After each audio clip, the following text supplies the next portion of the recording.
Hello, this is Chris from Eurogamer, and we're back with Total War Warhammer 2, and with good reason, because this week on the 26th of October, a new campaign is being introduced called Mortal Empires. If you haven't heard of this already, it combines the maps of the first and second games to create what will be, I imagine, the largest Total War experience to date. If it's not the largest map, it's definitely the most detailed map. And yes, it's a free update if you own both of those games. So yeah, let's take a look. This is a preview version of the game, but as far as I understand, this is exactly what you will see. Except for the fact, actually, I should point out, up here you can see all the starting legendary lords. I've got 35 to choose from here, but as you'll see, that does include some of the DLC races, like the Beastmen or the Wood Elves. So if you don't have them, they won't appear, but whatever you own, which other DLC, which other free LC, as they like to call it, has been downloaded to your account, you will see the appropriate lords here. And oh my god, there's so much to choose from. Alright, where would be a good place to start? This is going to be a slightly interesting video in the fact that we know what Warhammer and Warhammer 2 are like. This is more about showing how this new map is set up and exactly what's changed. Yeah, in fact, this is a good one to start with. Queek Headtaker. His starting position is completely different to the one you'd expect in Warhammer 2. So yeah, let's have a look there. Has anything changed in terms of his attributes? Don't think so. Okay, let's jump in.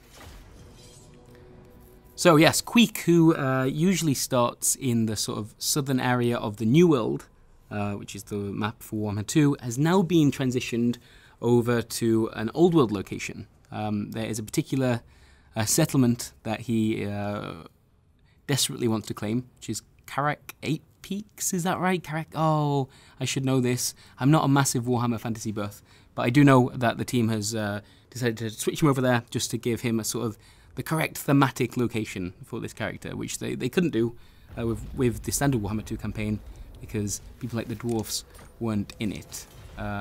Let's have a look. If we go to his objectives here. Karak 8 Peaks, yeah, I did get it right. Hooray for me, I should have just plugged it. Yeah, so this is his starting location, Ina Karag, and if we zoom out the map, you can see this is the old world right here. And I think Karak 8 Peaks is somewhere up there, is that right? And so that means that the Skaven, or at least if you pick Queek, the other Skaven legendary lord actually starts in a New World location. Your initial enemies that you're dealing with are vampire counts, I think are there, yeah, there's greenskins here. There's definitely going to be a lot of dwarfs to deal with up in this direction. And immediately, very different kind of campaign that you'll experience with Queek, which I think is cool. And yeah, I guess it's nice from a Warhammer Fantasy perspective that they've actually been able to put him in a place that makes sense for his character now. Okay, let's have a look at the whole map as we can. Unfortunately, obviously, everything is greyed out with the fog of war.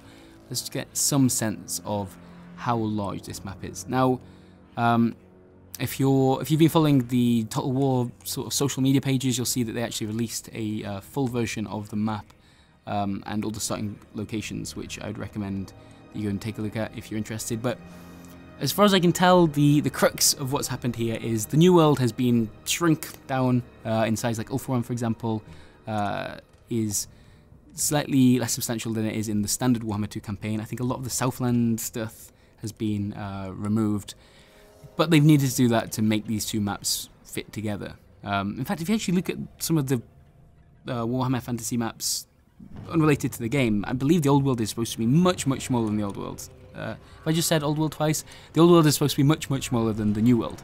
And so, yeah, some sort of artistic licenses needed to be used here to just make sure that these two things can fit together. But so, for example, Bretonia or somewhere over here, that means you'll start right next to the High Elves, or at least one of the High Elves, because Teclis, in fact, I want to jump over to Teclis because his starting location has been changed as well. And I think that's an interesting one to take a look at. But yeah, there's just so much to consider with Mortal Empires. I wonder, actually, you know, the Eye of the Vortex has a big narrative thing going on with the Vortex itself and the rituals leading up to it. It's a different kind of campaign. But I wonder now if the sort of hardcore crowd are going to mostly shift over to Mortal Empires, because this is really the true sandbox Warhammer experience, and one that will only continue to get bigger because any DLC that's added from this point onwards, we've been told, will also appear in Mortal Empires campaign. And of course, at some point, Warhammer 3 is going to turn up and introduce a whole new set of problems for that development team, I imagine. Because I'm surprised that this stuff even works in the first place. Who did I say? Oh, Teclis, yes. So, we can achieve much yeah, his starting location is different. So, ooh, his faction effect here, diplomatic relations +10 with men and high elves. Is that the same in the base Warhammer 2 campaign? It might be. It might have been adjusted because you are actually going to run into more Empire, presumably, in Mortal Empires. Although that being said, I've taken a look at Call Friends, or just the Empire starting location, and really not a lot's changed with them in particular just yet. So I think the early game there plays out in quite a similar fashion. Whereas Teclis, very different to the campaign you will have experienced in the Eye of the Vortex campaign. So, yes, we are starting off on an island, or 2 islands, I guess, called the Volcanic Islands over here, which is, I believe, doesn't Teclis start usually somewhere over here, is that right? And yeah, your initial sort of, problem to deal with is the vampiric coast. So, immediately, from the get-go, Teclis is going to be dealing with the vampire counts, or at least one of their sort of offset factions. In fact, a bit of a spoiler, there's also this abandoned city over here actually belongs to the Skaven. That's worth knowing. But yeah, his starting location completely changed, and actually I think this is one of the more difficult campaigns to jump right into, because there's not a lot of friendly faces when you start your new high elf colony out here in the sticks. So, what else has changed for the Mortal Empires campaign? You can capture any settlement in the game with any race. However, you'll need to deal with the fact that different climates, for example, you can see this here, different climates are more suitable depending on which race you're playing. And so, although in the initial Warhammer 1 campaign you just wouldn't be able to capture some settlements if you were playing as the Empire or the Dwarfs or the Greenskins or whatever, now you can take over all the Carracks with Call Friends, but you'll be facing some severe penalties for doing so. So severe, in fact, that you might just not want to do it at all. I think a lot of players missed being able to do that, missed being able to paint the map their colour in that first campaign, and really this Mortal Empires is about painting the map your colour. In fact, if you look at the objectives, which you might have seen a quick glance at with Queek, you need to control a hell of a lot. So 20 settlements to get the long campaign victory, but on top of that, 17 of them need to be here, either through direct ownership or owning them as your vassals or being military allies.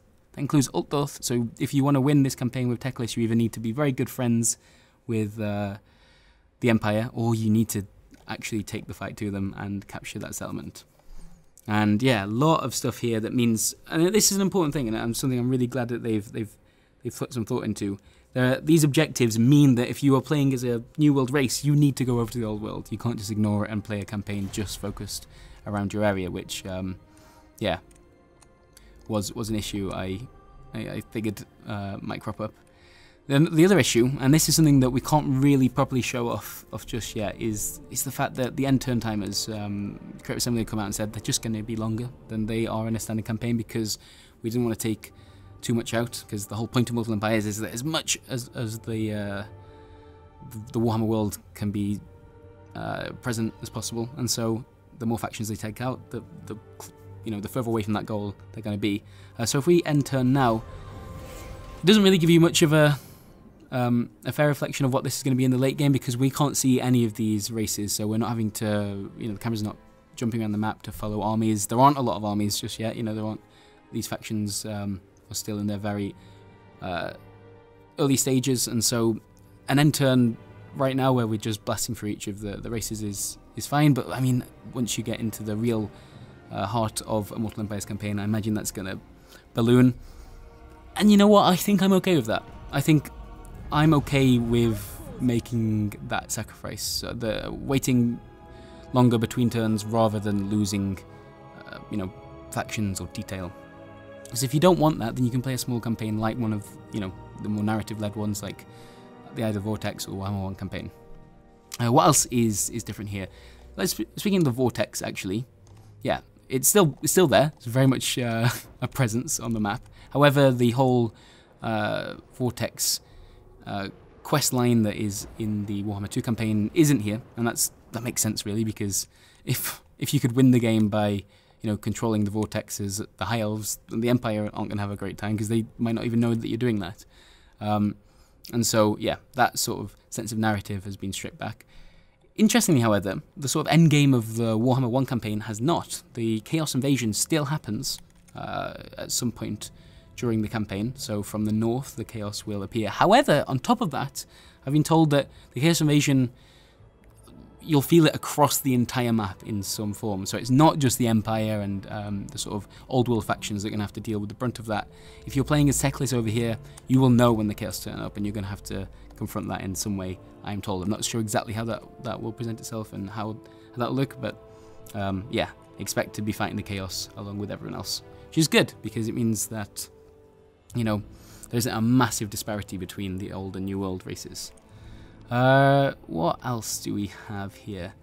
Oh, I'll tell you something that this introduces, which I'm a big fan of, is the fact that, and I know there is a mod that sort of does this for Warhammer 2 as it is, but the custom battles now do allow you to pick from all of the races, and so you can set up a Skaven versus Dwarfs battle. In fact, you can set up an Empire, Dwarfs, and Wood Elves battle versus, I don't know, Vampire Counts, Skaven, and Lizardmen. Whatever you want to do, you can set that up, and that's appealing to me. In fact, that would probably be a cool way to end this video, I should think. So yeah, let me see what I can get set up.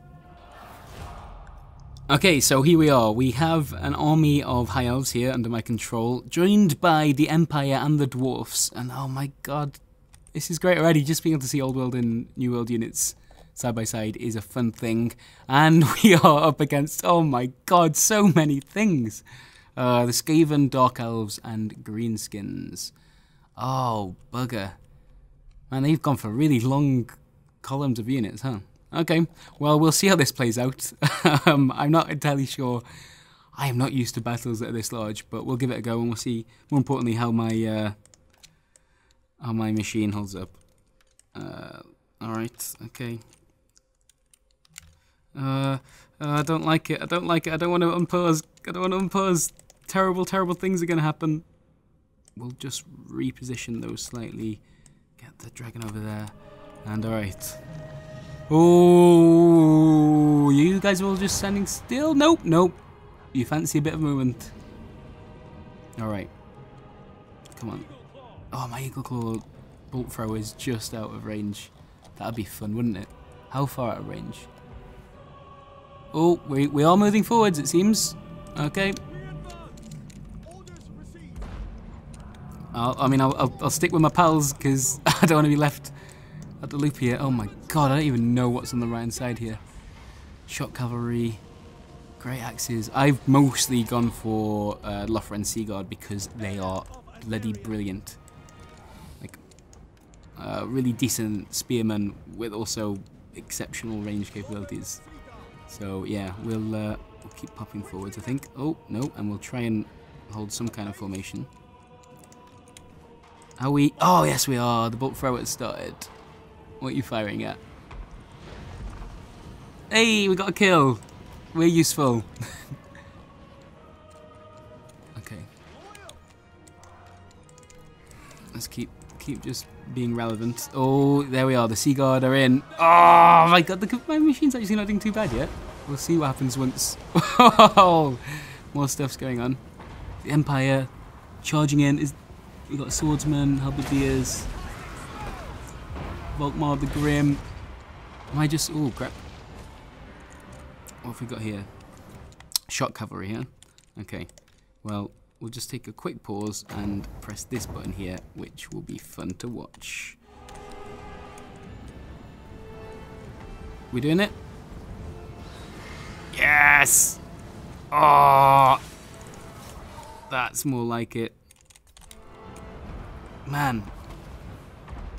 I just did a really good amount of damage. And we'll put the cavalry into these two artillery pieces. How's the old... oh, bugger, did I leave them on skirmish mode? I didn't they, which means my formation is all over the place. Okay. Yeah, let's... No, oh, god damn it! I was so smug about going after their artillery that I've completely let my own get into trouble. Thankfully I have a bunch of spearmen here which can probably deal with that, but I definitely didn't realise that was happening. Star Dragon's doing very nicely. Yeah, we'll smash into that. There's their artillery done, and then we can hit them in the back with the shot cavalry. This is going alright, this is going alright. We all okay? We'll move forwards here. Should we hit that? Or let's do another little flame action.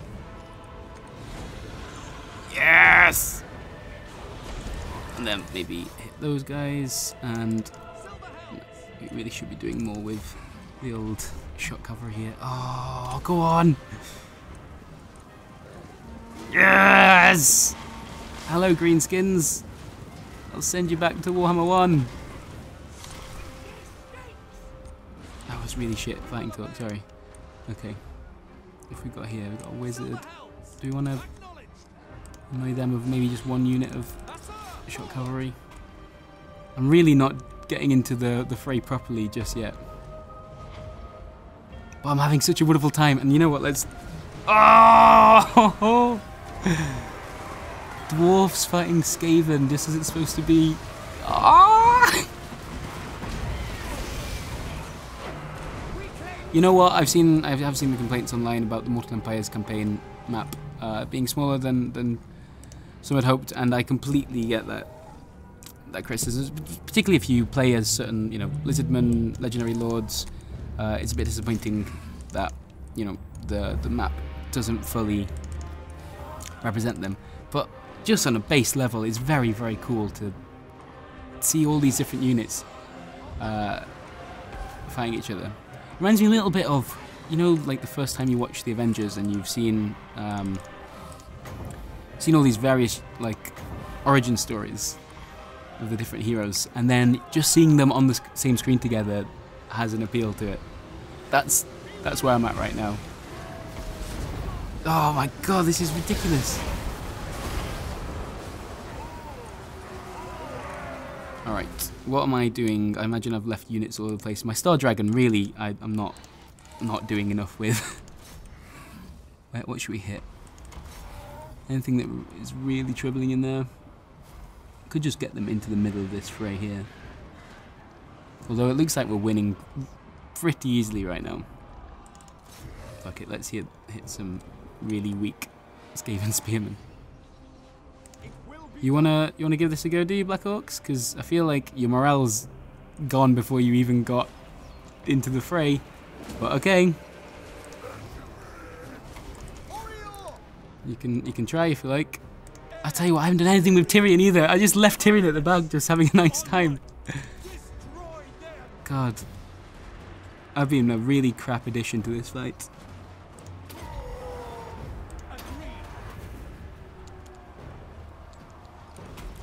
Tyrion's like, hello, sorry, yes, I'm here as well.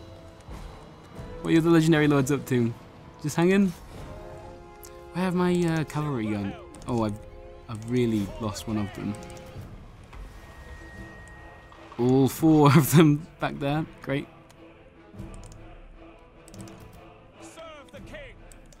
Come on, hit him, hit him. How's the old Star Dragon doing? Okay. Anything else we really desperately want to hit? These guys.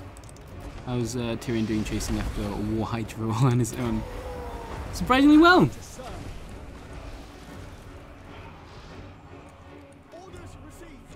Oh man. Yeah, we'll reposition these guys here, and we'll probably hit those Black Orcs. Should we give them a flank as well? What do you reckon? 1 minute's enough. Yeah, we'll give them a little flank, sure. At least do some amount of micromanagement in this game. This hasn't been a lot, let's be honest. Yeah, the unnecessary micromanagement at the very end of this battle. I'm all about that. How's Tyrion doing?